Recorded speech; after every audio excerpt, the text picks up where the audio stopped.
इसने कहा मैं अपना सब कुछ दे दूंगा, मुझे अब कुछ आवश्यकता नहीं है, मुझे यीशु मिल गया है। ओ मुलाकात यीशु से, आइए से कहें, आया हूँ दर पर, निगाहें करम कर, तू मुझ पे फजल कर, बैठा हूँ लगा के आस तुझसे, ओ दीदार मेरा दिल से, ओ मुलाकात यीशु से।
जिसका भाई कब्र में चला गया है और 4 रोज हो गए हैं, उसके बाद भी राह तक रही यीशु की। और जब यीशु ने कहा, मैं जिससे कहता हूं कि बाहर निकला, तो मालूम है जब वो मुर्दा बाहर निकल कर आया, वो बहनें आनंद स्तुति के गीत गा रही होगी, क्योंकि उसने बड़े आश्चर्य कर्म को देख लिया है। वो स्त्री जिसने उसके दामन को छू लिया और शिफा वाली को बड़ा आनंदित गई होगी, अब उदासी के साथ नहीं गई होगी। मैं भी आपसे कहना चाहता हूं, यहाँ से जाएं, वो परेशानियां, वो प्रॉब्लम्स, वो आपकी मुश्किलें आज खुदा के चरणों में उसकी हुजूरी में छोड़ कर जाएं।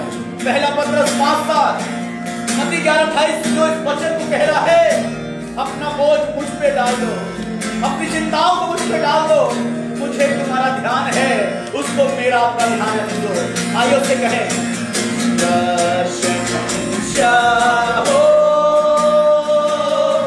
मेरे प्रभु यीशु की, प्रशंसा हो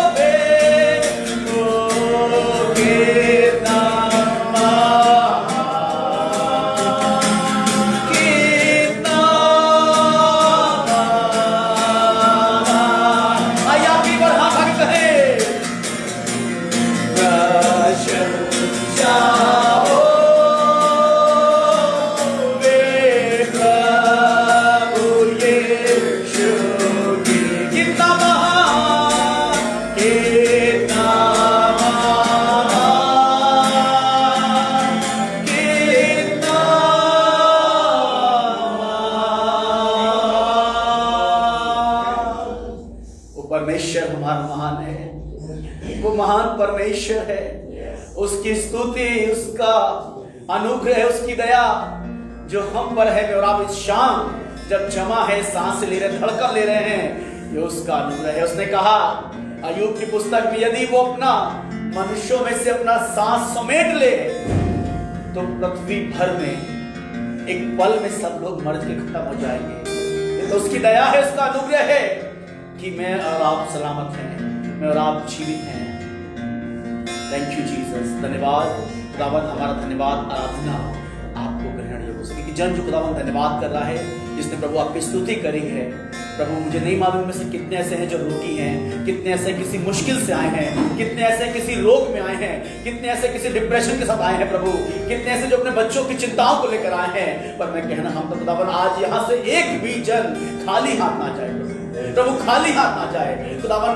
इनकी विनती, इनकी रिक्वेस्ट, इनकी निवेदन है परमेश्वर आज आप तक पहुंचे इनके धन्यवाद के द्वारा, और खुदावन ये आज यहाँ से उत्तर लेकर जाएं यीशु मसीह के नाम से, आमीन आमीन आमीन।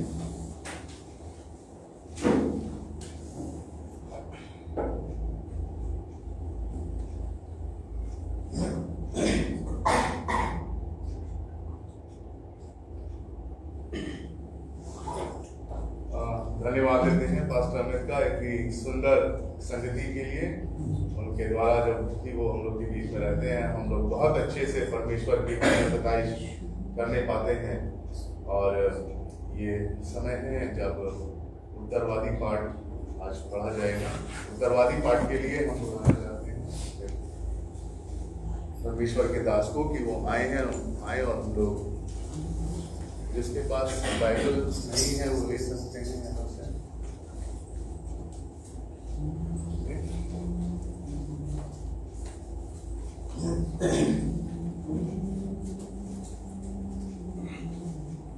आज का उत्तरवादी पाठ भजन संहिता 40। उत्तरवादी पाठ आज का भजन संहिता 40।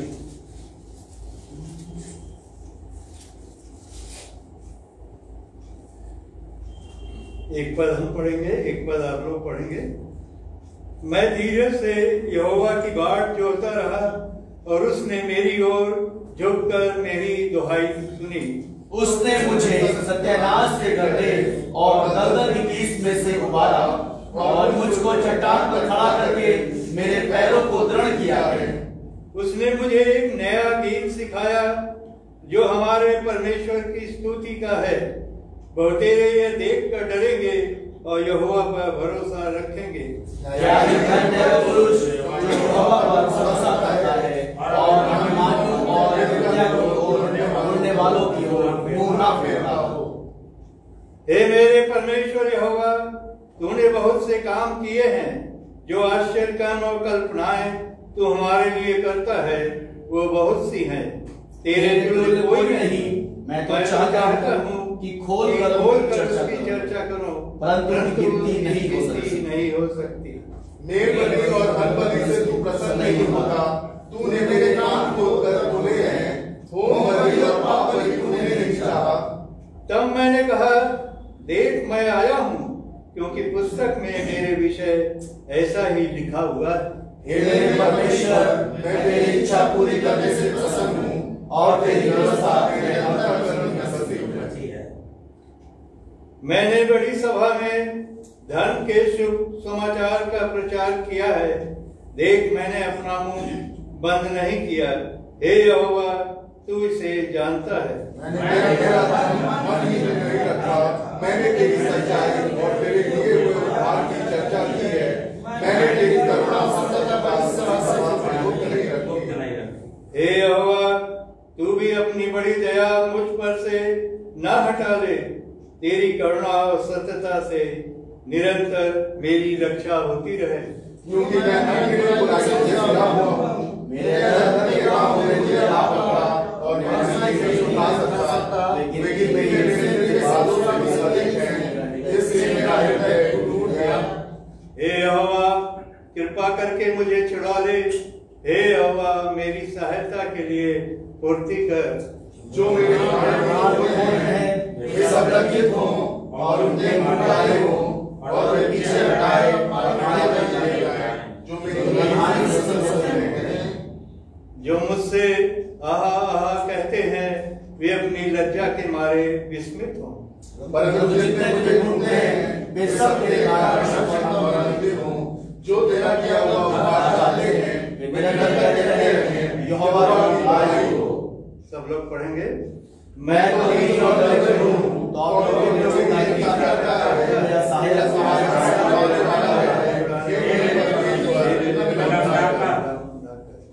यहाँ पर देखिए पद 6 प्रभु यीशु मसीह के लिए आया हुआ है यहाँ। और दाऊद कहता है, मेल बलि और अन्न बलि से तू प्रसन्न नहीं होता, तूने मेरे कान खोद कर खोले हैं, होम बलि और पाप बलि तूने नहीं चाहा। तब मैंने कहा, देख मैं आया हूँ। प्रभु यीशु मसीह कह रहे हैं, देख मैं आया हूँ, क्योंकि पुस्तक में मेरे विषय ऐसा ही लिखा हुआ है। हे मेरे परमेश्वर, मैं तेरी इच्छा पूरी करने से प्रसन्न हूँ। प्रभु यीशु मसीह कह रहे हैं कि मैं तेरी इच्छा पूरी करने से प्रसन्न हूँ और तेरी व्यवस्था मेरे अंतःकरण में बसी है। परमेश्वर के जीवित वचन के लिए परमेश्वर का धन्यवाद हो।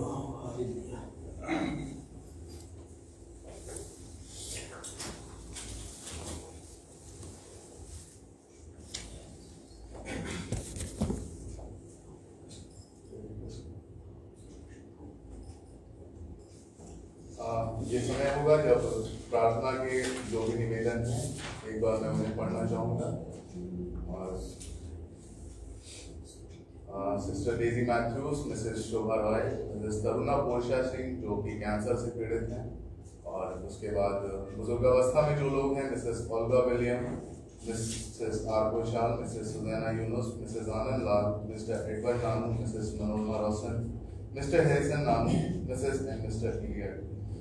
और संतान प्राप्ति के लिए Mrs Shiri, Mrs and mister Priyanka William Samuel, भाई संजीव के दोनों बेटों के लिए, नित्यानंद की बेटी उनकी शादी के लिए, सभी पास्टर्स और प्रचारकों के लिए, मिसेस रोजलिन जोशुआ उनके घर के लिए। हम लोग प्रार्थनाएं कर रहे थे और प्रार्थना का उत्तर जो है वो मिलता है।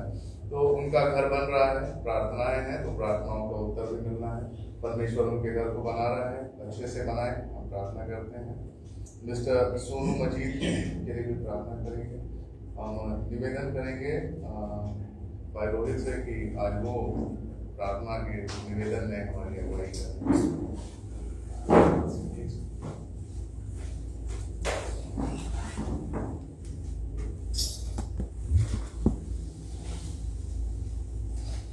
आइए हम सब प्रार्थना करें। सर के सियासत में विराजमान प्यारे पिता परमेश्वर, आपके प्रिय बेटे प्रभु यीशु मसीह के नाम से आपके पास आते हैं खुदा। आपको धन्यवाद देते हैं प्रभु उस समय के लिए कि जो हम यहाँ पे इकट्ठा हुए खुदा यीशु, आपकी महिमा स्तुति कर सकते हैं खुदा यीशु। प्रभु हम प्रार्थना करते हैं खुदावन, जो भी नाम यहाँ से लिए गए हैं खुदावन, जो भी प्रेयर रिक्वेस्ट आई थी खुदावन, हमारा विश्वास है कि आपने उनको चंगा कर दिया है खुदावन। प्रभु हमारा विश्वास है कि आपने उन्हें छुआ है, हमारा विश्वास है कि आपका लहू उन पे लगा है खुदावन यीशु। प्रभु जब हम यहाँ से जाए हमारे सब साथ रहिए। सारे प्रोग्राम को, सारी सभा को पिता परमेश्वर आपके हाथ में सौंपते हैं। इस छोटी सी प्रार्थना को यीशु मसीह के नाम से मांगते हैं, आमीन। अभी ये समय होगा, इससे पहले कि जब हम वचन में जाएंगे उससे पहले पास्टर अमित के साथ हम परमेश्वर की स्तुति आराधना में चलेंगे और पूरी आत्मिकता के साथ हम जो है अपने स्थानों पे खड़े होकर परमेश्वर को आदर देते हुए उसकी स्तुति और आराधना करेंगे।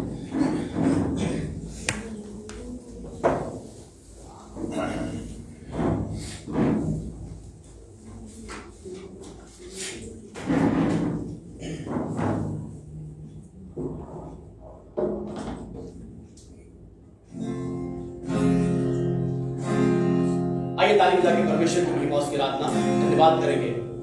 हालेलुया, स्तुति महिमा हमेशा यीशु मसीह को देंगे। हालेलुया, स्तुति महिमा हमेशा यीशु मसीह को देंगे।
मसीह को देंगे। हालेलुया, हालेलुया, मिलकर हालेलुया, हालेलुया, हालेलुया। यीशु के पास आओ और मुक्ति को अपनाओ। यीशु के पास आओ और मुक्ति को अपनाओ। आज इसको देगा, आज इसको देगा, साथ देगा, कभी नहीं छोड़ेगा।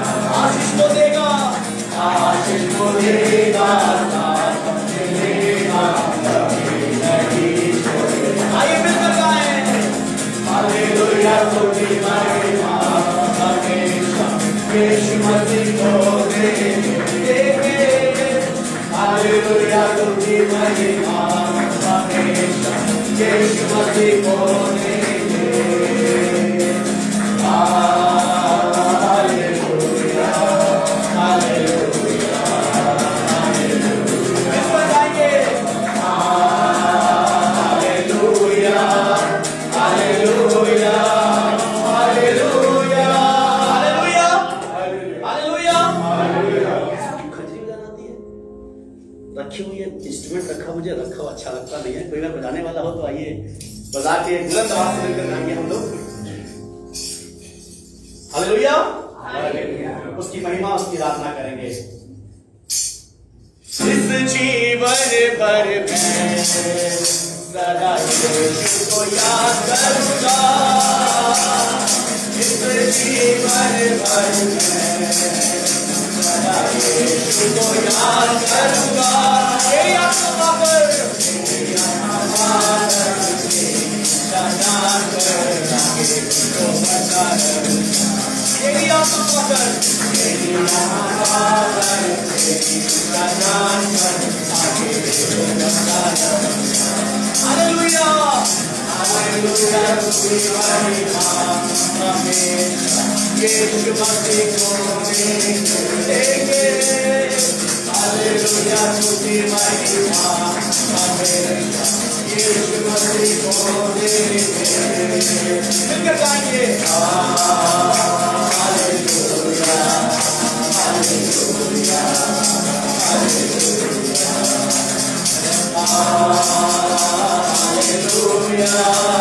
Hallelujah, hallelujah, hallelujah. यीशु मसीह की जय। एक गीत और आगे उसकी महिमा करेंगे। थैंक यू जीसस, धन्यवाद यीशु मसीह। Thank you Lord. आइए अपने हाथों का आसमान तक उठाइए, कुछ लोग धन्यवाद करें उसका। थैंक यू जीसस, उसकी महिमा करें। उसकी हुजूरी यहाँ पर है कि मैंने कह रहा हूँ, नाम कहता है जहाँ 2 या 3 में नाम जमा होते हैं, मैं उनके बीच में हाजिर हूँ। हमारे बीच में आसमान खुदा हाजिर है, अपने वायदे, अपने वचन के अनुसार। आइए धन्यवाद करें। फिर से गीत गाएंगे। उस पे बलिदारा अपना प्रभु आया।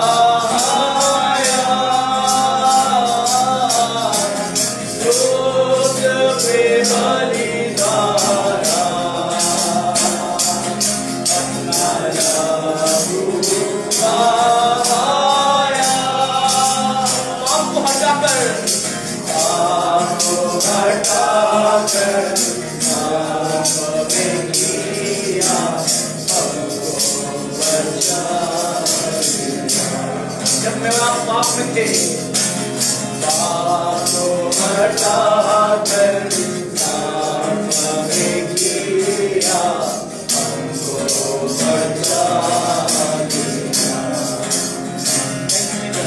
आइए धन्यवाद करूंगा। मैं हूँ यहाँ प्रभु, मैं हूँ यहाँ प्रभु, मैं हूँ यहाँ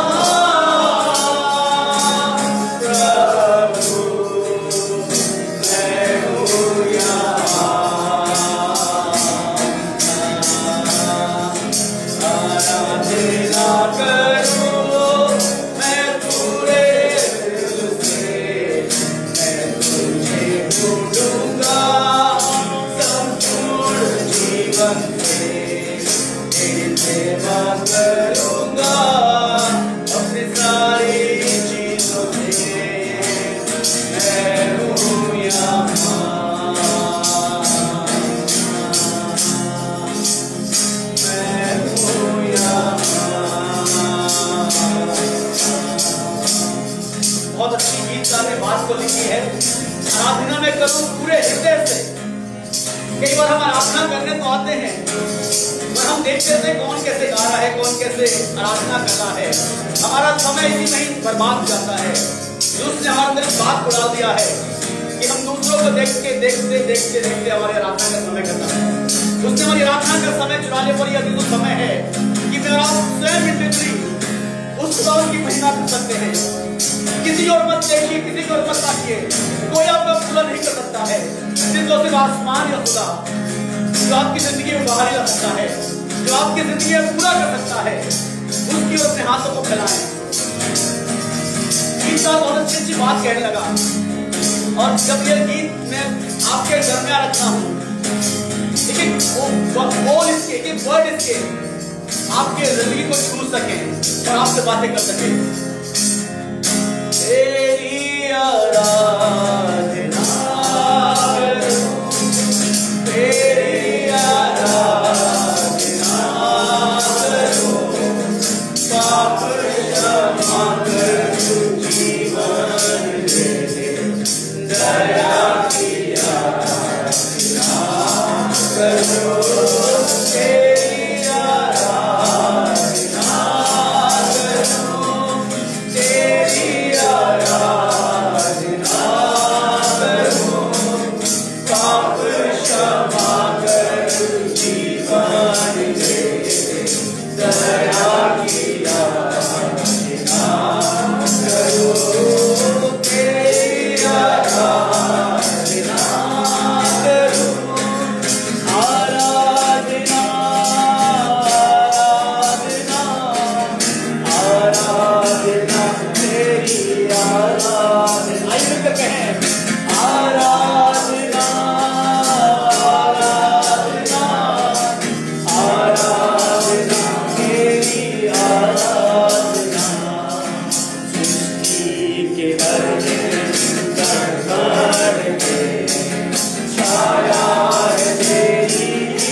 पक्षी भी करते हैं तेरी प्रशंसा, हमारा मूल तो उससे कहीं अधिक है।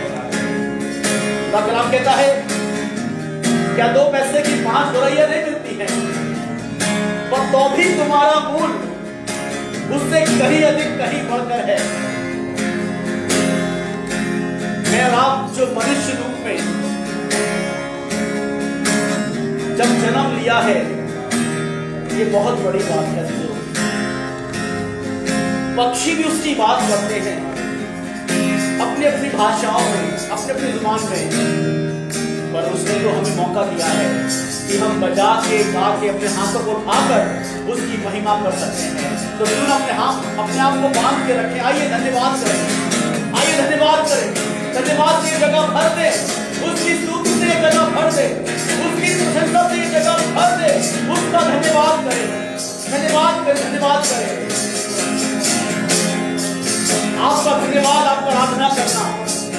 बहुत कुछ दे सकता है। यहोशू ने कहा यरीहो के चक्कर लगाओ और सिर्फ खुदा की बात करो, और इबादत करते करते वो दीवार नींद सहित उखड़ गई। मुझे नहीं मालूम किस परेशानी को लेकर आप यहाँ पर खड़े हैं, किस प्रॉब्लम को लेकर खड़े हैं, पर आज कहना मांगता हूँ, आज जब आप इबादत कर रहे हैं, आपकी परिस्थिति, आपके हालात, आपकी बीमारी बेहतर होती जा रही है। विश्वास से आराधना करें, विश्वास से स्तुति करें, धन्यवाद करें, धन्यवाद करें, धन्यवाद करें। धन्यवाद करने में मेरी कोई कमीशन नहीं है, मुझे कुछ नहीं मिल जाएगा, ये आपकी बात है, आप कैसे कर रहे हैं। बस मैं तो आपकी सहायता कर रहा हूँ उस खुदा के सब जाने के लिए, उससे मिलाने के लिए मैं सहायक का काम करना हूँ, और ये मैं हमेशा करता रहूंगा।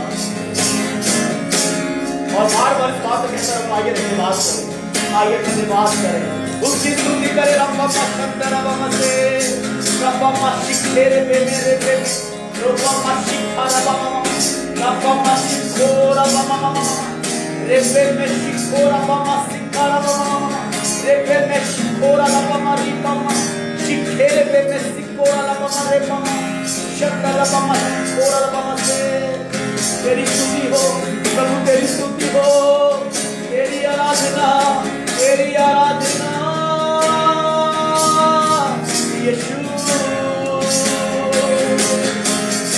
आराधना करूं मैं पूरे दिल से, मैं तुझे ढूंढूंगा संपूर्ण जीवन से, तेरी सेवा करूंगा हर तन से, मैं हूँ यहाँ,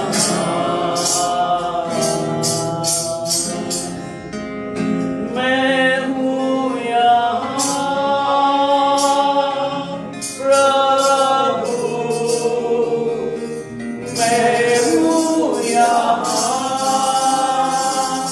प्रभु, मैं हूँ यहाँ प्रभु, मैं हूँ यहाँ।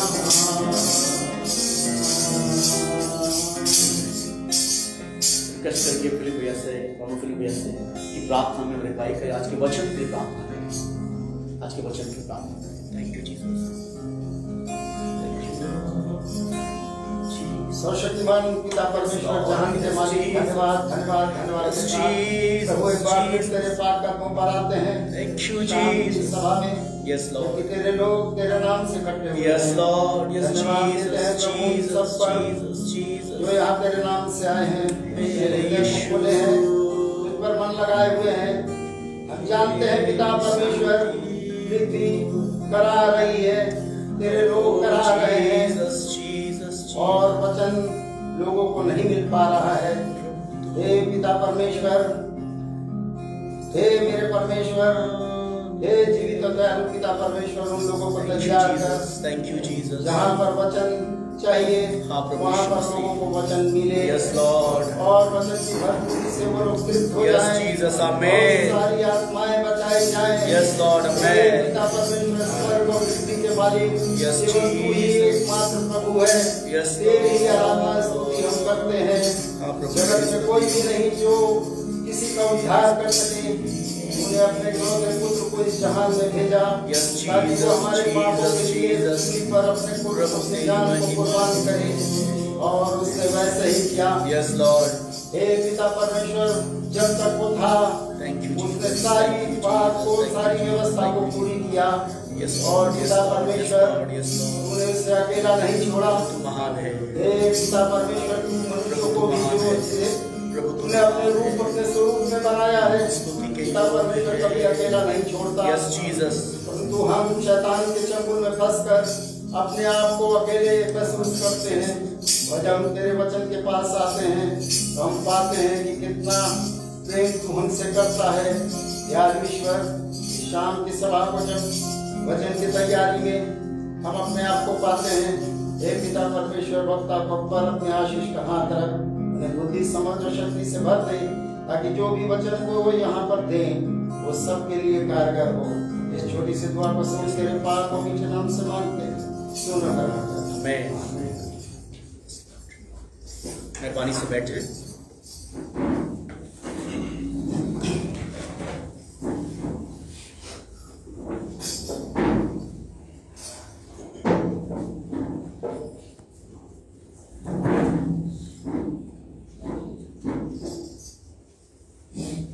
आप सभी को जय मसीह की। अभी बड़े हर्ष का विषय है कि हमारे जो पास्टर्स नहीं आ सके, किसी भी कारणवश, वो उनकी मजबूरी थी कि वो नहीं आ पाए, पर उनको पास्टर की डिग्री अभी दी जाएगी। तो पहले सबसे पहले हम चाहेंगे उनकी छोटी छोटी गवाहियाँ सुनना। तो सबसे पहले सीनियर मोस्ट आएंगे हमारे सुधीर सर।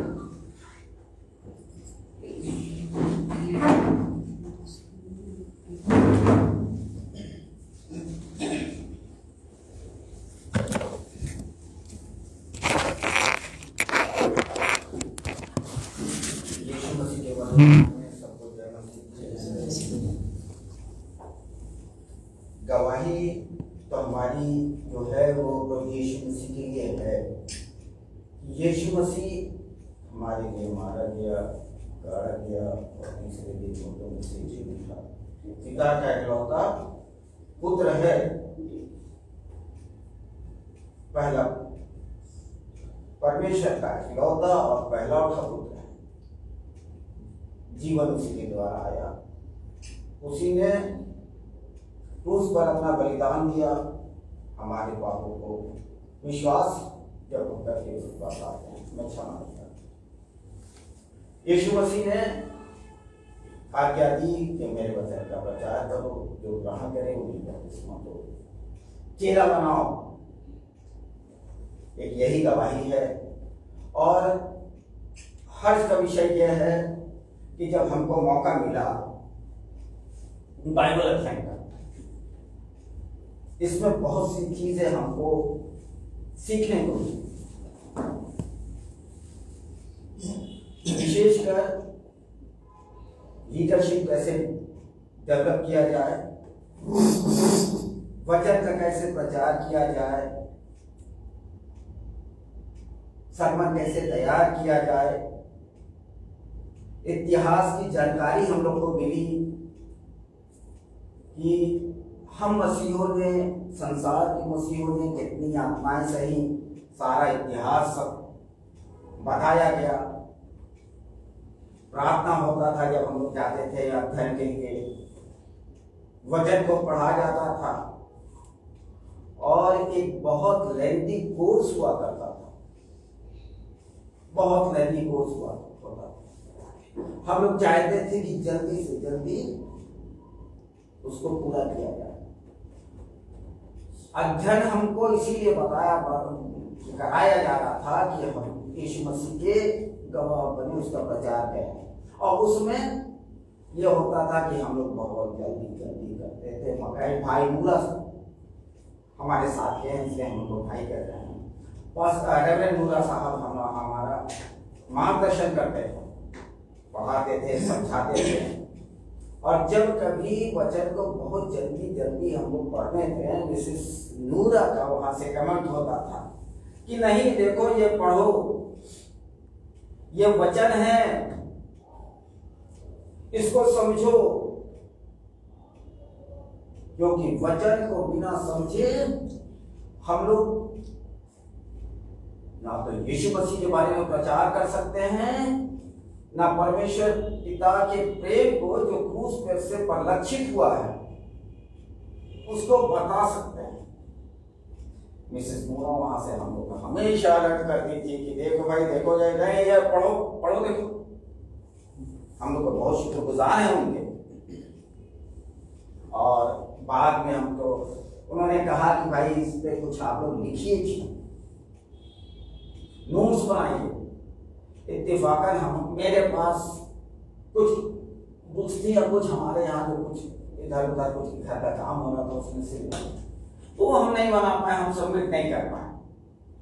विक्रांत से मैंने पूछा कि भाई हमें दे दो, तो विक्रांत ने कहा कि मेरे पास इनकम नहीं है। तो हालांकि विक्रांत ने अपना बनाया था, तो बहुत कुछ हमको सीखने को मिला है इससे। और विशेष का सीखने से मिला है कि हमको यीशु मसीह का प्रचार करना है, इधर उधर जाना है, और उसके लिए मजबूत सरमन होना चाहिए। कैसा प्रभावशाली सरमन दिया जाए, ये सारी बातों को बहुत विधि स्वरूप भाई नूरा हम लोग को समझाया करते थे, बताया करते थे। हम उनके भी शुक्रगुजार हैं। तो सारांश यही है कि जो कुछ हम लोगों ने सीखा है अध्ययन के द्वारा, बहुत कुछ मिला है हम लोगों को, उसको दूसरे को बताना है, दूसरे को समझाना है। क्योंकि यीशु मसीह कहते हैं कि मैं मरकुस 1:38 में है कि मैं इसलिए आया कि पिता के राज्य का प्रचार करूं। मैं इसीलिए आया हूं कि पिता की मर्जी में दूसरे को जोड़ दूं। हमको भी चेला बनाने के लिए आप लोगों ने सिखाया है कि चेला बनना है और चेला बनाना है। तो इस बाइबल अध्ययन से हम लोगों को बहुत आत्मिक लाभ हुआ है, हम उनके शुक्रगुजार हैं। और कहीं हम लोग मुझसे कहीं ना कहीं थोड़ी स्वीटनेस हुई है, कभी नहीं आना पाना, कभी गुड़गांव चले जाना, कभी बेटी बीमार, कभी कुछ, कभी कोई वारदात लगे रहते, उसके लिए हम क्षमा प्रार्थी हैं। ना आने के कह रहे, लेकिन जो कुछ सीखा है उसके लिए आप लोग दोनों को खासकर थैंक्स है। और हम सब यीशु मसीह का प्रचार करना। एक वाक्य याद आ रहा, अभी सब बता रहे थे कि हमें प्रचार करना है, तो गीजियर्स में हम भी जुड़े हुए हैं। और इसलिए जुड़े हैं कि गीजियर्स का एक उद्देश्य है कि आत्माओं को जीत लेना है। वचन को गोलू भाई प्रचार कर रहे थे, वचन के कार्यस्थान होने जा रहा है। तो हम लोग इसीलिए बांटते हैं। एग्जामिनेशन हो रहा था डिग्री कॉलेज में, विक्रांत के कॉलेज में, मिलिट्री वालों का, शायद ऑफिसर्स वगैरह का एंट्रेंस एग्जाम था। बहुत हाई कैपेसिटी और हाई इंटेलिजेंस लोग अपीयर हुए थे। हम लोग बांट रहे थे वचन को। एक आया, बहुत इंटेलिजेंट लग रहा था, इंटेलेक्चुअल लग रहा था, कि उसने हमसे कहा कि you are doing very illegal work. Do you know this is the government examination. ये एग्जामिनेशन गवर्नमेंट के थ्रू कंडक्ट हो रहा है, और गवर्नमेंट की किसी बात में रिलीजियस प्रचार करना it's very illegal. Why should action not be taken from against you? आपके ऊपर बहुत बड़ा एक्शन हो जाएगा। थोड़े देर के लिए बोल करके वो थोड़ा देर का हमें कोई रिस्पॉन्स नहीं दिया उसने। चलो थोड़ी देर के लिए लगा कि वह हम अपने इसको बांटना बंद कर, लेकिन तुरंत बन गया कि नहीं, हमारे यीशु मसीह ने हमारे लिए जान दी है, थूक के उसको बांट दिया गया था। घोड़े मारे, सब मारे गए, और हमारा उद्धार उसी के द्वारा है। परमेश्वर से उसको मिलाया, सारी आशीष मिलती, हम क्यों ना बांटे? और हमने फिर बांटना चालू करना, फिर बांटना चालू। तो हमें परमेश्वर के वचन को बांटना है, और शिक्षा वचन की लेनी है, करनी है, और यही हमने इस बाइबल क्लास से सीखा है। आप सबका बहुत बहुत धन्यवाद। Thank you. हम चाहेंगे रोहित जी से वो भी अपनी छोटी सी टेस्टमनी दें।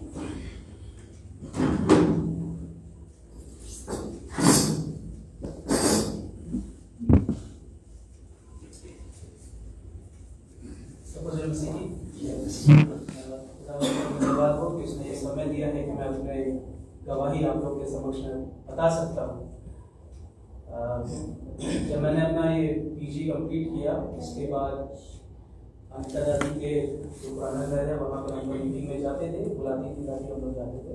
और उस टाइम हमें पता चला कि वहाँ पे इस तरह का मीटिंग होती है और इस तरह से कोर्स की पढ़ाई होती है। मैंने दादी से रिक्वेस्ट किया, मेरी मम्मी भी थी, मम्मी ने बोला, दादी ने बोला ठीक है, और अगले हफ्ते से आपको फॉर्म किया, फॉर्म फिल किया और हम लोग ने अगले हफ्ते से ज्वाइन करेंगे। मेरे साथ वहाँ पे और भी लोग थे, अभी जो काम कर गए हैं वो सीनियर मोस्ट, मैं सबसे जूनियर मोस्ट उस बैच का। और काफ़ी कुछ हमें सीखने को मिला है अपने जो हमारे टीचर्स थे, गुरु हमारे रेवरेंड हर्षित ने बहुत कुछ सिखाया उन्होंने। हम लोग जो पढ़ाई करते थे, पढ़ते थे अपना कोर्स, जो हम लोग बुक पढ़ते थे, नया नियम पुराना नियम और सारी हम लोग 10 किताबें हम लोगों ने पढ़ी हैं। तो उसको जब हम लोग पढ़ते थे तो बीच बीच में उनको कहीं ऐसा लगता था कि ये लाइन उनको लोग को समझ में नहीं आएंगी, तो बीच में रोक के वो उसको फिर से समझाते थे, फिर से उसको पढ़ाते थे, फिर से पढ़ो उसको। वैसे ही अनिता दादी हमारी बीच बीच में जो वर्ड्स होते थे, जो इम्पोर्टेंट वर्सेस है बाइबल के, उसको मैं बोलती थी पढ़ो पढ़ो, छोटी की गवाही मैं दूंगा। बहुत मेरा जीवन जो है बहुत अच्छा नहीं था जब मैं कॉलेज में था, उसके बाद जब मैं नौकरी में आया, लेकिन उसके बाद जब मैं ये कोर्स स्टार्ट किया, मैं मीटिंग में जाने लगा, प्रभु ने जीवन बदला। प्रभु ने ये ऐसा मौका दिया है कि मैं दूसरों के लिए प्रार्थना कर सकता हूँ, दूसरे लोग चंगे हो सकते हैं। सारी आदर और महिमा प्रभु को देते हुए मैं इस छोटी सी गवाही को भी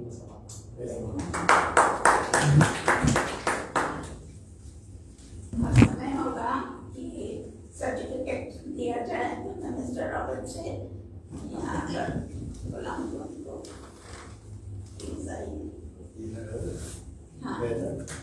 हाँ, miss pastor Vinod Joshua, mister Vinod Joshua, please come.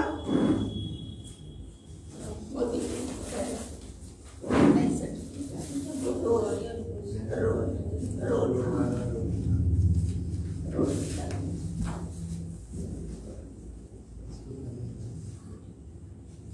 सबसे पहले प्रभु यीशु मसीह में सबको सलाम, जय मसीह की। बहुत अच्छा लगा, बेटा इतना अच्छा गाना गाता है, तबियत खुश हो जाती है। एक बार नर्सरी में आए थे, उसमें से आज सेकंड बार फिर सुनने सुनना बहुत अच्छा लगा। प्रभु से यही प्रार्थना करता हूँ आपके लिए और प्रभु में आगे बढ़ें और लोगों के लिए जो भटके हुए हैं उनको जीवन को बचाने में सहायता करें। बहुत सारे भटके हुए लोग हैं, लोग परमेश्वर का वचन उनके पास नहीं पहुंच सका है, उन्हें भी वचन सुना के प्रभु यीशु मसीह में लाएं और बताएं कि पवित्रता के साथ जीवन बिताएं, जैसा कि हमारे प्रभु यीशु मसीह ने जीवन को बिताया। धन्यवाद। क्या है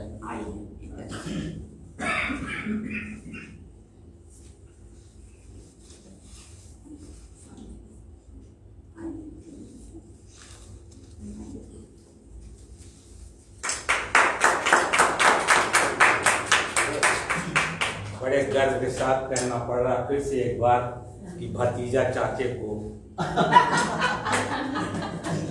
यीशु मसीह में जो वचन में है वो बड़ा है, तो आप बड़े हैं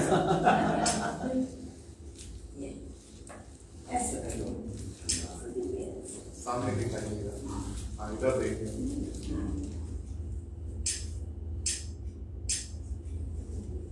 thank you sir, God bless और मैं ये यू। चाहूंगी कि हर सैटरडे आप में से हर एक यहाँ होना चाहिए बोलने के लिए। और तैयारी के साथ बिना तैयारी की ठीक नहीं। ठीक है। थैंक यू अमित जी, आपको मैं बुलाना चाहूंगी, आइए रोहित। रोहित आइए। अमित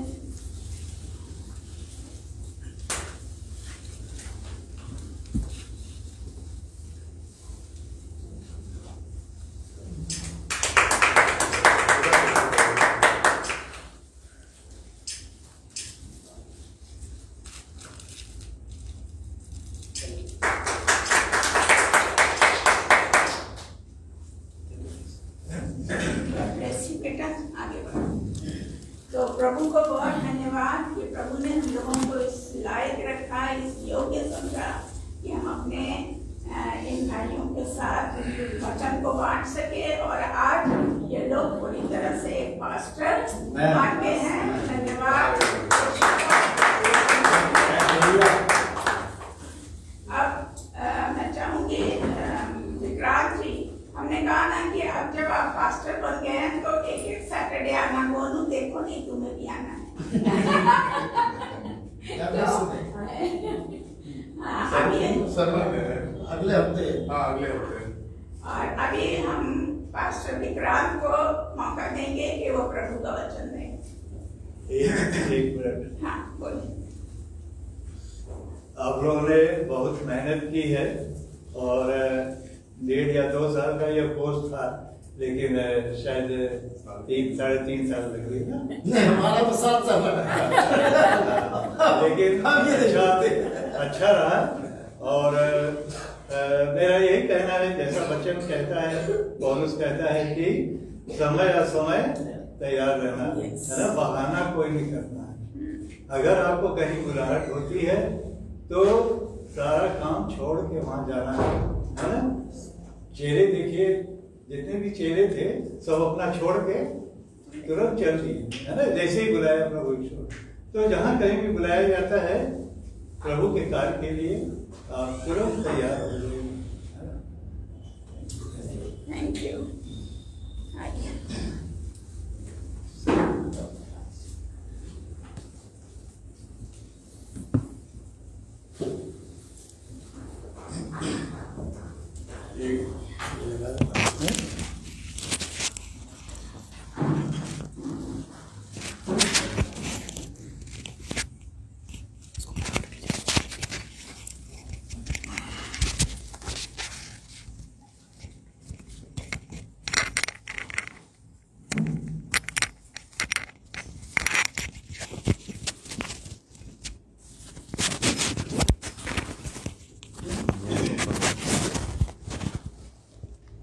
एक छोटी सी प्रार्थना जो है मैं पहले खुद करना चाहता हूँ कि उससे पहले कि इसके बाद वचन दिया जाए।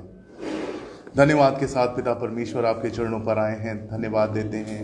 ये प्रथम मौका मेरे जीवन का है कि जब उस सर्टिफिकेट को प्राप्त करने के बाद कि पिता परमेश्वर वो सर्टिफाइड होने के बाद ये प्रथम बार है कि मैं आपके वचन को देने के लिए खड़ा हूँ। और पिता परमेश्वर आपका पवित्र आत्मा मेरी अगुवाई करने पाए कि मैं आपके इस वचन को देने पाऊँ।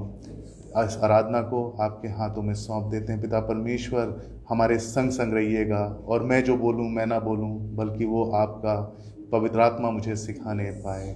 इस विनती को अपने उद्धारकर्ता यीशु मसीह के नाम से मांगते हैं, आमीन। तो ये पहली बार है जब मैं वचन देने जा रहा हूँ। पिछले संडे जो है मुझे ये सर्टिफिकेट मिला, और उसके बाद 1 हफ्ता बाद आप लोगों को मिला। जब मैंने नौकरी ज्वाइन की उस समय जिनके साथ मैंने इंटरव्यू दिया था, उन लोगों ने जब ज्वाइन किया तो उस समय मेरी ज्वाइनिंग नहीं हो पाई। कुछ ऐसी परिस्थितियां बनी कि उस समय मेरी ज्वाइनिंग नहीं हुई। उसके और 2 साल के बाद मेरी ज्वाइनिंग हुई।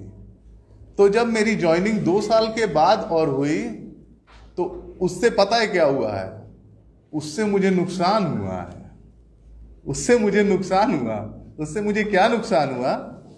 वो लोग मुझसे 2 साल सीनियर हो गए। वो लोग मुझसे 2 साल सीनियर हुए, और फर्स्ट एसीपी मुझसे 2 साल पहले लग जाएगा, मुझसे ज्यादा सैलरी पाएंगे। वो हमेशा मुझसे ज्यादा पाएंगे क्योंकि वो पहले उसमें आ गए थे। मुझे 2 साल लेट हुआ तो मैं हमेशा कम पाऊंगा, और उनसे कम पे ही मैं बाहर भी चला जाऊंगा, निकल जाऊंगा।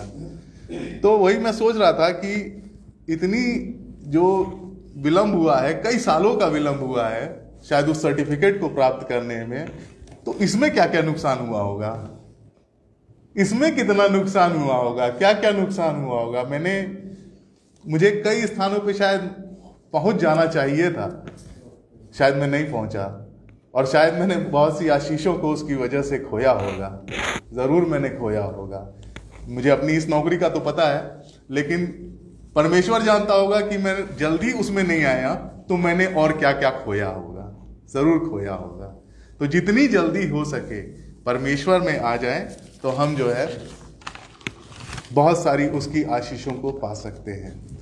आज का वचन जो है वो लूका 12 और उसका 15वीं आयत यहाँ पे है। और उसने उनसे कहा, चौकस रहो और हर प्रकार के लोभ से अपने आप को बचाए रखो, क्योंकि किसी का जीवन उसकी संपत्ति की बहुतायत से नहीं होता। तो आज के वचन का जो शीर्षक है ये लोभ है, ये लालच है, और ये जो है ये हर इंसान में कभी ना कभी कहीं ना कहीं किसी न किसी प्रकार से आ जाता है। ये लोभ जो है बहुत बुरी चीज है, और परमेश्वर का वचन ये बताता है ना कि चौकस रहो। चौकस रहो मतलब सावधान रहो। सावधानी हटी दुर्घटना घटी है, और सावधानी बड़ी तेजी से हटती है। शैतान ऐसा बरगलाता है कि सावधानी तुरंत गायब हो जाती है। सावधान हमें रहना पड़ेगा। सावधान अगर नहीं रहेंगे तो शैतान वो वाला पार्ट हमें दिखाता है लाइफ में जिसमें कि हमको कुछ मिलने वाला होता है, और वो जो मिलने वाला होता है, मैं सच बता रहा हूं, वो सांसारिक होता है। और पवित्र आत्मा उसी में जब आपको गाइड करता है तो वो जो मिलने वाला होता है वो आत्मिक होता है। वो जो आत्मिक होता है उसकी तरफ हमारा ध्यान कम जाता है, क्योंकि ये सांसारिक वाला तुरंत हाथ में आ जाता है। ये तुरंत हाथ में आ जाता है, ये हमें तुरंत मिल जाता है। इसलिए और इसको पाके हम कोई अपना और एक और सांसारिक कार्य उसको पूरा करते हैं, लेकिन वो उसमें क्या आ जाता है? पाप आ जाता है, उसमें पाप आ जाता है। और इसलिए परमेश्वर बताता है कि क्योंकि किसी का जीवन उसकी संपत्ति की बहुतायत से नहीं होता। हम बहुत ज़्यादा अर्न कर लें, बहुत ज़्यादा हमारे पास आ जाए, तो उससे हमारे जीवन का कोई मतलब नहीं है। उसकी बहुतायत से हमारे जीवन का कोई मतलब नहीं। हमारा प्राण कब ले लिया जाएगा, कब हमारा जीवन खत्म हो जाएगा, कोई नहीं जानता है। ये सिर्फ परमेश्वर जानता है। एक और मत्ती 6:19 हम निकालेंगे। मत्ती 6:19। बहुत ज़्यादा लंबा मैं सरमन नहीं देने वाला हूँ आज, बहुत छोटे में ही खत्म करूँगा। अपने लिए पृथ्वी पर धन इकट्ठा ना करो, जहाँ कीड़ा और काई बिगाड़ते हैं और जहाँ चोर सेंध लगाते और चुराते हैं, परंतु अपने लिए स्वर्ग में धन इकट्ठा करो, जहाँ ना तो कीड़ा ना काई बिगाड़ते हैं और जहाँ चोर ना सेंध लगाते और ना चुराते। जी धन्यवाद। हमें अपने लिए धन इकट्ठा नहीं करना है। हमें अपने लिए धन इकट्ठा नहीं करना है, क्योंकि यहाँ क्या है? कीड़ा है और काई है। और हम लोग, परमेश्वर ये भी बताता है कि हमें हमारे लिए कितना हमारे लिए आवश्यक है, कितना हमारे लिए ज़रूरी है, हमारे जीवन को जीने के लिए कितना ज़रूरी है। वो कभी उसमें नहीं बोलता कि हमारे पास बहुत ज़्यादा धन नहीं होना चाहिए, लेकिन वो धन कैसे आ रहा है ये उस पर निर्भर करता है। उससे प्राप्त करने की हमारे मन में हमारी मंशा क्या है, हमारे अंदर की सोच क्या है, वो चीज़ डिपेंड करती है। निर्गमन 20:17 में हम देखेंगे। एक निर्गमन 20:17, ये 10 आज्ञाओं में से एक, मुझे लगता है अंतिम किसी के घर का लालच ना करना, ना तो किसी की स्त्री का लालच करना, और ना किसी के दास दासी या बैल गधे का, ना किसी की वस्तु का लालच करना। ये 10 आज्ञाओं में से है, और ये आखिरी है ना जी, ये आखिरी है। आखिरी जो है यही है कि तू किसी के घर का लालच ना करना। किसी के घर को देखकर लालच नहीं करना है, किसी की स्त्री का लालच नहीं करना है। लालच मतलब ये है कि हमारे दिमाग में कोई गंदी थॉट तक नहीं आनी चाहिए। और इसीलिए हम सब कहते हैं ना कि मसीह में हम सब क्या हैं? भाई बहन हैं। और हमारे अंदर कोई गलत ऐसी चीज़ नहीं आनी चाहिए। किसी के दास दासी या बैल गधे का, ना किसी की वस्तु का। गधे का भी लालच नहीं करना है। यीशु मसीह को जब जाना था तो वो गधी के बच्चे को बुलवाया था ना, और वाकई में वो वैल्यूएबल चीज़ है। यीशु मसीह की नज़र में वो गधा जो है वो एक वैल्यूएबल चीज़ है। और वैल्यूएबल क्यों है? क्योंकि यहाँ सब लोग बहुत जो भी है जानकार लोग हैं और बहुत ज़्यादा बताने की ज़रूरत नहीं है। इसलिए क्यों वो गधा जो है वैल्यूएबल है यीशु मसीह के लिए? क्योंकि वो बस जो उसको कहा गया है, जो उसको आज्ञा दी गई है, बस वो मान लेगा। क्या, क्यों, कहाँ, कैसे, उसको नहीं पूछना है। उसने वो कहा गया, उसके पीठ पे जो है, खच्चर के पीठ पे लाद दिया, वो अपना चलता रहेगा सीधा सीधा, ना इधर मुड़ेगा ना उधर मुड़ेगा। उसको जो कहा गया है वो करता रहेगा। और परमेश्वर भी हमसे ये चाहता है कि परमेश्वर ने जो आज्ञाएं हमें दी हैं, हम जो है उनको चुपचाप बिना सर घुमाए दाएं बाएं देखे वो क्या बोल रहा है। ये तो खुदा परस्तिश वाले लोग हैं, ये तो ऐसे हैं, ये तो वैसे हैं। दुनिया के लोग दुनिया भर की बातें बोलने के लिए तैयार हैं आज, लेकिन हमें उनकी तरफ नहीं देखना है, उनकी तरफ नहीं देखना है। क्योंकि आलोचनाएं करने वाले हर कदम पे हैं, आलोचनाएं करने वाले हर कदम पे हैं। वो आपकी आलोचना करते रहेंगे, लेकिन उन पर ध्यान देने की कोई आवश्यकता नहीं है। ये आप उस समय समझ लें कि वो शैतान है जो उनसे वो बुलवा रहा है, वो आपको डिस्ट्रैक्ट कर रहा है, उनके माध्यम से आपको डिस्ट्रैक्ट करने की कोशिश कर रहा है। मत्ती 26 का 15 एक हम देखेंगे। मत्ती 26 का 15, मत्ती 26 का 15। यदि मैं उसे तुम्हारे हाथ पकड़ा दूं तो मुझे क्या दोगे? उन्होंने उसे 30 चांदी के सिक्के तौल कर दे दिए। मात्र 30 चांदी के सिक्के में, मात्र 30 चांदी के सिक्के में यहूदा इस्करियोतियों ने यीशु मसीह को पकड़वा दिया। मात्र 30 चांदी के सिक्कों में, मात्र मैं बोल रहा हूं, लेकिन कहीं उससे भी कम में हम तो यीशु मसीह को नहीं पकड़वा रहे हैं। फिर से कहीं उससे भी कम में कहीं आज हम तो उसको सूली पे नहीं चढ़ा रहे हैं। एक बार ये अपने आप का एनालिसिस करें कि हम क्या कर रहे हैं। उसने तो किया, मात्र 30 चांदी के सिक्कों में यीशु मसीह को पकड़वा दिया। लेकिन अगर हम भी लालच करते हैं, हम भी अगर घूस ले लेते हैं, गलत तरीके से किसी का कुछ हम ले लेते हैं, तो इसका मतलब ये है कि हम भी यीशु मसीह को क्या कर रहे हैं? बेच रहे हैं। हम भी यीशु मसीह को बेच रहे हैं।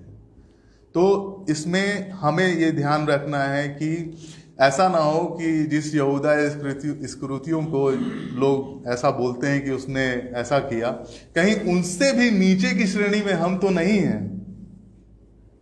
हम अगर अपने जीवन में कोई ऐसा गलत कार्य करते हैं, लालच करते हैं, किसी का कुछ ले लेते हैं, तो हमें ये देखने की ज़रूरत है कि हम कहीं उससे नीचे तो नहीं जा रहे हैं। उस यहूदा इस्करियोती कहीं ऐसा तो नहीं कि वो हमसे अच्छा है।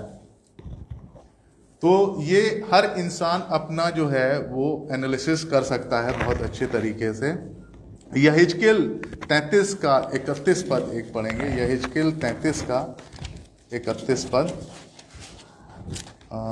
वे प्रजा के समान तेरे पास आते और मेरी प्रजा बनकर तेरे सामने बैठकर तेरे वचन सुनते हैं, परंतु वे उन पर चलते नहीं। मुंह से तुम्हें बहुत प्रेम दिखाते हैं, परंतु उनका मन लालच ही में लगा रहता है। मुंह से क्या करते हैं? बहुत प्रेम दिखाते हैं, सभा में भी आते हैं, बैठते हैं, सारी बातें सुनते हैं, लेकिन क्या है?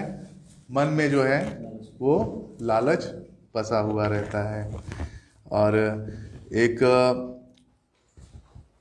महिला की एक छोटी सी कहानी मैं सुनाना चाहता हूँ कि जैसे ये हुआ ना कि ये आते तो हैं, बैठते तो हैं, सुनते तो हैं, लेकिन मन में जो है वो कुछ और चलता रहता है, कुछ और चलता रहता है। एक महिला थी, तो वो बाजार में जाया करती थी और खिलौने, बुजुर्ग महिला थी, बाजार में जाया करती थी और वो खिलौने बेचती थी। तो वो करती क्या थी, जब वो जाती थी तो एक पंख उसके पास, एक चिड़िया का पंख था, तो वो चिड़िया का पंख जो है वो ऐसे हवा में उड़ाती थी और जिधर वो जाता था उधर ही वो चली जाती थी। ऐसी हमेशा करती थी। जिधर वो उड़ाती थी और जिधर वो पंख उड़ जाता था वो उधर अपने खिलौने बेचने चली जाया करती थी। एक दिन क्या हुआ कि वो पंख उड़ा रही थी, पंख उड़ के गिर रहा था, फिर वो खड़ी हो जा रही थी, फिर वो उड़ा रही थी, फिर पंख नीचे गिर जा रहा था, फिर वो खड़ी हुई थी। ऐसा उसने कई बार किया। एक व्यक्ति उसको देख रहा था, वो जाके उस महिला के पास गया, उसने कहा कि क्या बात है, तुम जो हो बार बार पंख उड़ा रही हो और वहीं खड़ी हुई हो। कह रही नहीं, हमको अपना सामान बेचने जाना है, लेकिन हम इस पंख को उड़ा रहे हैं तो ये इधर चला जा रहा है। तो कहा क्या बात है? नहीं, उस वाले गांव में बड़ा अच्छा बिका था तो हम वहीं जाना चाहते हैं। तो परमेश्वर की संगति में है, परमेश्वर की इच्छा पूछ तो रहे हैं क्या करना चाहिए, परमेश्वर बता भी रहा है क्या करना चाहिए, लेकिन हमारा मन कुछ और करने का है, हमारा मन कहीं और लगा है, हम कुछ और करना चाहते हैं। इसलिए परमेश्वर की उस आज्ञा को जो मिल रही है, हमें चुपचाप से हमें अपने जीवन में बिना लालच किए कि कल उस वाले गांव में बिका था तो आज फिर बिकेगा। अरे परमेश्वर जिधर ले जा रहा है, हो सकता है इस वाले गांव में दुगना बिके, इस वाले गांव में दुगना आज बिकने वाला हो और उस वाले गांव में कुछ भी ना बिकने वाला हो। तो ये एक लालच होता है कि हम अपनी बुद्धि का प्रयोग भी करते हैं। परमेश्वर की बुद्धि को हटा के हम अपनी बुद्धि का भी प्रयोग करना शुरू कर देते हैं कि हमें क्या करना है, हम ऐसा करेंगे तो ऐसा अच्छा हो जाएगा, लेकिन ऐसा होता नहीं है। एक और ये पढ़ेंगे, पहला तीमुथियुस इसका 9-10 और पहला तीमुथियुस 9-10 और फिर 17-18 भी इसका। पहला तीमुथियुस 9 चैप्टर 9 वर्स 10। हाँ, चैप्टर 9। अरे नहीं है, इसका मैंने नोट नहीं किया लग रहा। पहला तीमुथियुस का, अच्छा छोड़िए, इसको इफिसियो देख लेते हैं। इफिसियो 5:5, इफिसियो 5:5।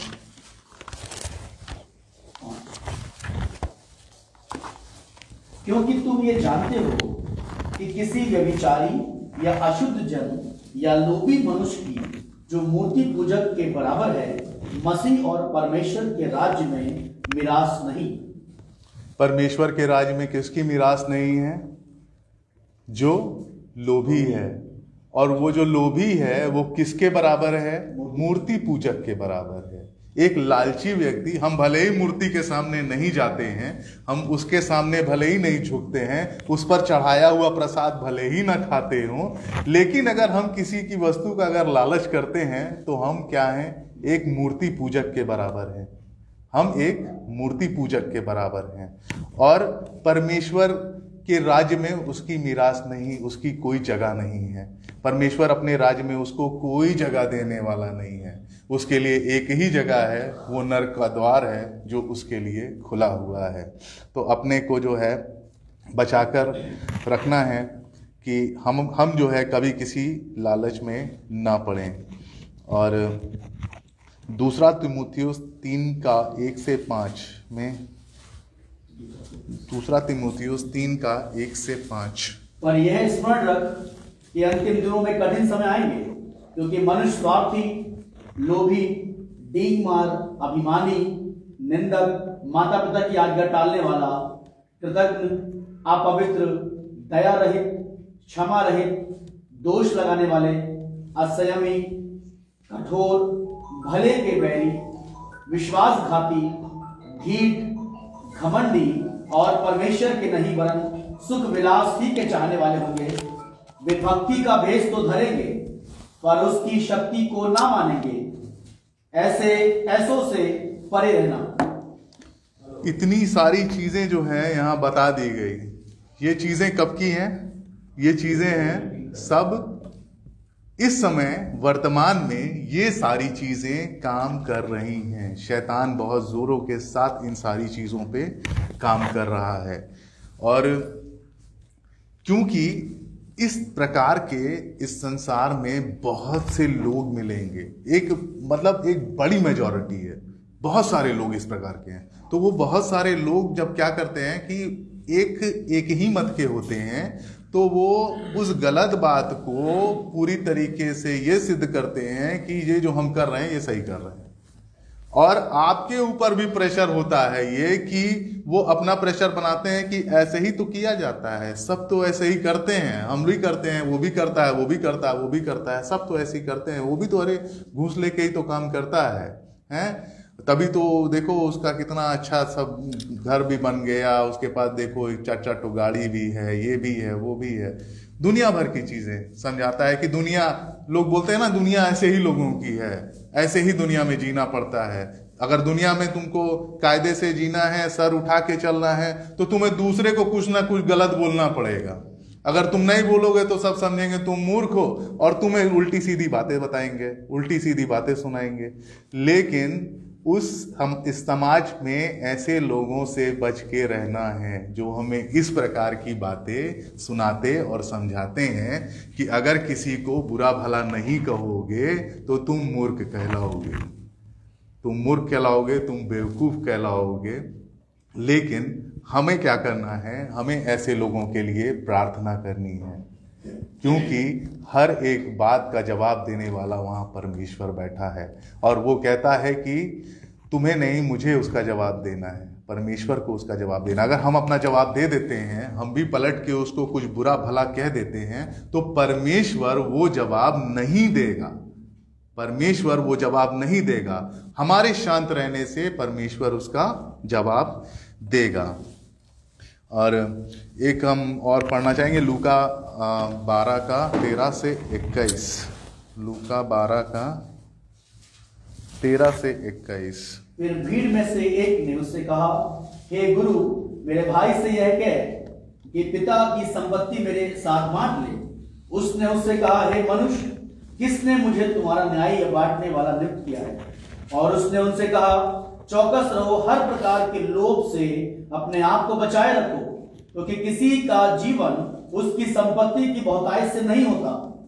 उसने उनसे एक दृष्टांत कहा, किसी धनवान की भूमि में बड़ी उपज हुई, तब वह अपने मन में विचार करने लगा, मैं क्या करूं, क्योंकि मेरे यहाँ जगह नहीं जहां अपनी उपज इत्यादि रखूं।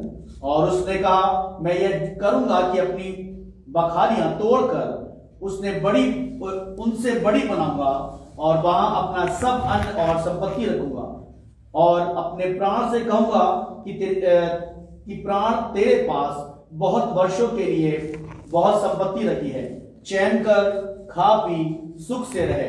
परंतु परमेश्वर ने उससे कहा, हे मूर्ख, इसी रात तेरा प्राण तुझसे ले लिया जाएगा। तब जो कुछ तूने इकट्ठा किया है वह किसका होगा? ऐसा ही वह मनुष्य भी है जो अपने लिए धन बटोरता है, परंतु परमेश्वर की दृष्टि में धनी नहीं। परमेश्वर का धन्यवाद हो। अपने लिए धन बटोरने वाला धनी नहीं होता। अपने लिए धन बटोरने वाला जो है वो बिल्कुल धनी नहीं होता। और यहाँ पे जो है एक व्यक्ति ने कहा है कि हे गुरु, मेरे भाई से कह कि पिता की संपत्ति मुझे बांट दे।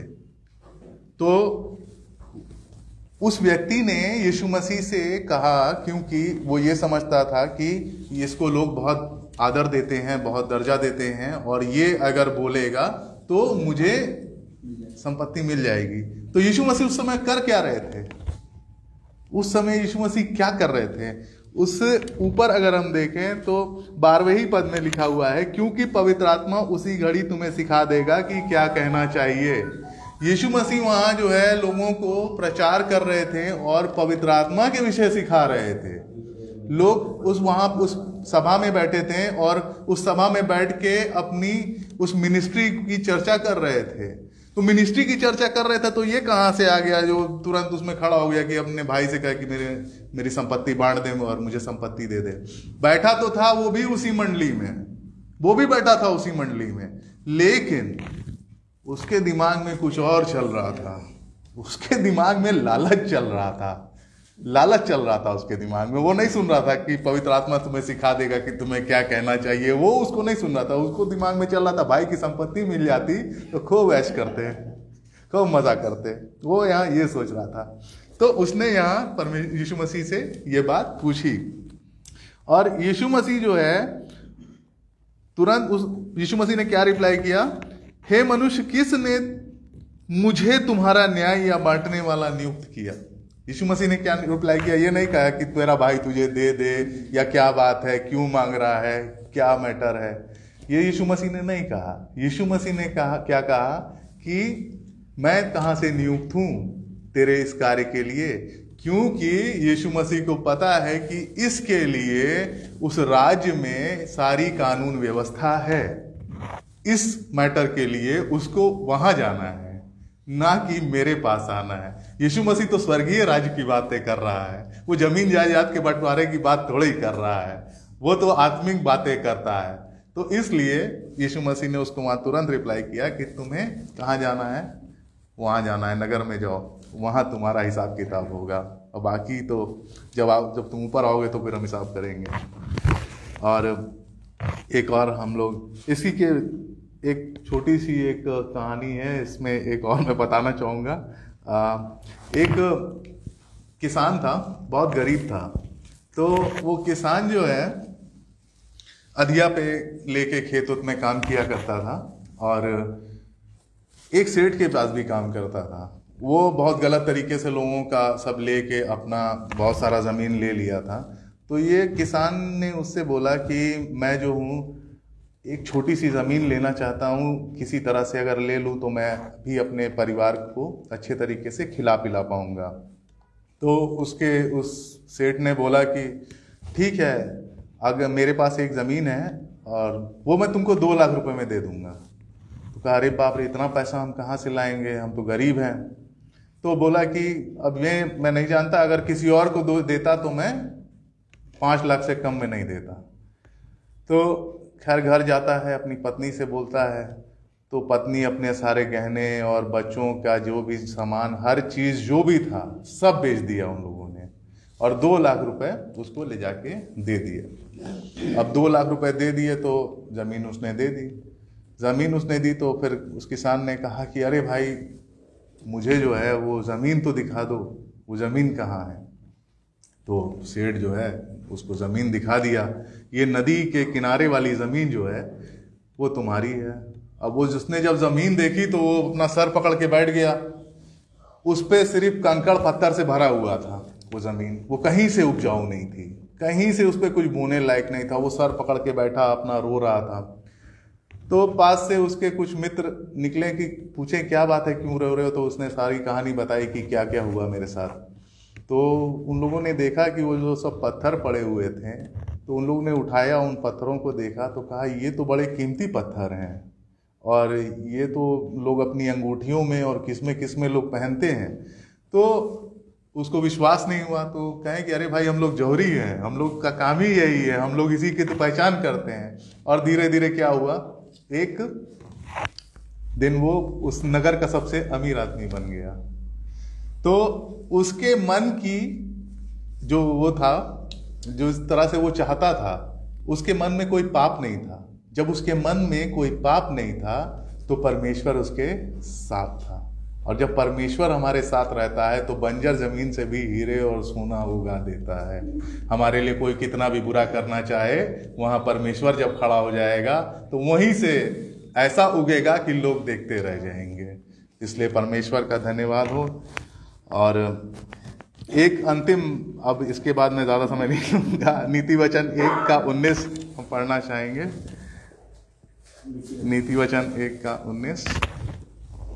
सब लालचियों की चाल ऐसी ही होती है, उनका प्राण लालच ही के कारण नष्ट हो जाता है। लालच ही के कारण नष्ट हो जाता है, एक बंदर के समान।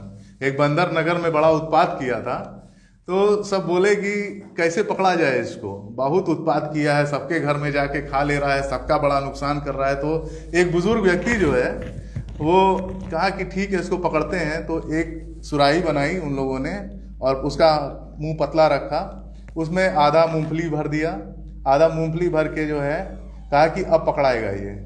तो बंदर आया, उसको मूंगफली की खुशबू आई, हाथ डाल दिया अंदर, मूंगफली पकड़ लिया। अब बाहर निकाल रहा है, हाथ मुट्ठी फंस गई। अब मुट्ठी फंस गई, मुट्ठी बाहर नहीं निकल रही। तो चाहता तो मुट्ठी खोल देता, मूंगफली छूट जाती, हाथ बाहर आ जाता। लेकिन वो जो लालच है वो जो लालच है वो पकड़े हुए है, वो जाने नहीं देगा, वो जाने नहीं देगा। और वो बंद मुट्ठी के साथ बेचारा पकड़ा गया, फिर उसको ले जाके सब कहीं और छोड़ दिए। ठीक है, तो उस नगर से जब खाने पीने को मिलता था वहां से हटा दिया गया। नीति वचन 28 का 25, नीति वचन 28 का 25 एक पढ़ेंगे बस। लालची मनुष्य झगड़ा मचाता है और जो यहोवा पर भरोसा रखता है वह हष्ट पुष्ट हो जाता है। लालची मनुष्य झगड़ा करता है। लालची मनुष्य क्या करता है? हमेशा झगड़ा करता है। झगड़ा ना करे तो उसका काम ही नहीं चलेगा। हर लालची मनुष्य झगड़ा करता है, क्योंकि उसको किसी ना किसी चीज का लालच होता है। लालच है तो वो झगड़ा करेगा, और हमें क्या करना है? उसका जवाब नहीं देना है। तो क्या होगा? परमेश्वर के इस वचन के हिसाब से हम क्या होंगे? हिष्ट पुष्ट होंगे। तो परमेश्वर के वचन के हिसाब से जब हम हिष्ट पुष्ट होंगे तो उसकी आत्मिकता में हिष्ट पुष्ट होंगे, और जब हम उसकी आत्मिकता में हिष्ट पुष्ट होंगे तो वो स्वर्ग का राज्य हमारे लिए होगा। परमेश्वर का धन्यवाद देते हैं कि उसने ये वचन दिया है। एक छोटी सी प्रार्थना करेंगे और आज की इस आराधना को हम लोग यहीं समाप्त करेंगे। आइए प्रार्थना करते हैं। धन्यवाद के साथ पिता परमेश्वर आपके हुजूरी में आए हैं। धन्यवाद देते हैं पिता परमेश्वर की ये खूबसूरत मौका दिया। पिता परमेश्वर, सच में पिता परमेश्वर, आपने बहुत सारी बातें पिता परमेश्वर, अपनी गुण बातें हम लोगों को बताई हैं। सच में पिता परमेश्वर, हम इसका अनुसरण करके उस आत्मिक जीवन को जी सकते हैं, और पिता परमेश्वर लोगों को ये बता सकते हैं कि किस प्रकार से एक मसीही का जीवन होना चाहिए। पिता परमेश्वर, जितने भी लोग इस वचन को सुनते हैं वो बहुत ही आशीषित होने पाए पिता परमेश्वर। साथ ही साथ वो अपने जीवन से हर एक प्रकार के लोभ का और लालच को अपने जीवन से वो दूर करने पाए। इस छोटी सी दुआ को अपने उद्धारकर्ता प्रभु यीशु मसीह के नाम से मांग लेते हैं, आमीन। अब ये समय होगा जब पास्टर अमित को हम फिर से मौका देंगे कि हम सब परमेश्वर के वचन में जाएंगे और आराधना में जाएंगे, और आज का ये भेंट ले ली जाएगी।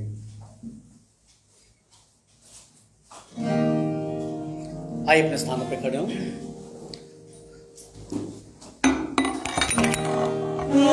दे दे जो कुछ भी तेरे पास है,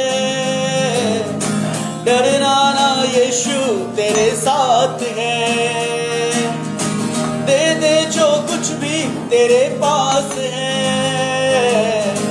डरना ना यीशु तेरे साथ है। आज़मा के तो देखो उसे, पास आके तो देखो उसे। दो दमड़ियां तेरे लाखों से ज्यादा है अफजल के बुजुर्ग। दो दमड़ियां तेरे लाखों से ज्यादा है अफजल के बुजुर्ग।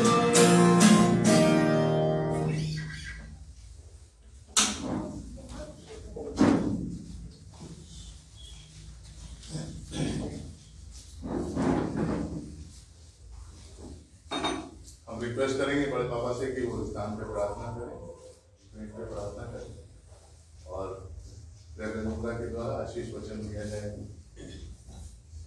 धन्यवाद के साथ पिता परमेश्वर आपके पवित्र चरणों की चौकी पे आए हैं। धन्यवाद करते हैं सुंदर समय के लिए जो आपने हम सबों को दिया। प्रभु सचमुच तेरी आराधना स्तुति करना हमको भाता है। प्रभु तू महान सर्वशक्तिमान परमेश्वर, हम लोगों की सहायता मदद करता है, हम लोगों को चलाता है। धन्यवाद करते हैं पिता परमेश्वर। होने दे कि जो वचन आज हम लोगों ने सुना है वो वचन हमारे हृदय में काम करने पाए, और उस वचन के अनुसार हम अपने जीवन को बदलने पाए। पिता परमेश्वर धन्यवाद करते हैं इस भेंट के लिए जो आपके बच्चों ने आपने जो दिया था उसमें से कुछ अंश ला के दिया है, ताकि तेरी महिमा इससे द्वारा होने पाए। इसे आप आशीषित करें। प्रार्थना हम प्रभु यीशु मसीह के नाम में होकर मांग लेते हैं। प्रभु की प्रार्थना करेंगे। ऐ हमारे पिता, आप जो स्वर्ग में है, आपका नाम पवित्र माना जाए, आपका राज्य आए, आपकी इच्छा स्वर्ग में से पूरी होती है वैसे पृथ्वी पूरी हो। हमारे दिन भर की रोटी आज हमें दे, जिस प्रकार आपने अपराधियों को क्षमा किया वैसे आप हमारे अपराधियों को क्षमा करें। हमें परीक्षा में लाए और बुराई से बचाए। राज, पराक्रम और महिमा सदा की है। आमीन। अब परमेश्वर की शांति जो सारी समझ से परे है हमारे हृदय और विचारों को प्रभु यीशु में सुरक्षित रखे, सबको आशीष दे, सबकी रक्षा करे। आमीन। आमीन। सबको जय मसीह की। अब आए प्रभु यीशु मसीह का अनुग्रह और पिता परमेश्वर का प्रेम और पवित्र आत्मा की सहायता मेरे साथ बनी रहे। आमीन। आमीन।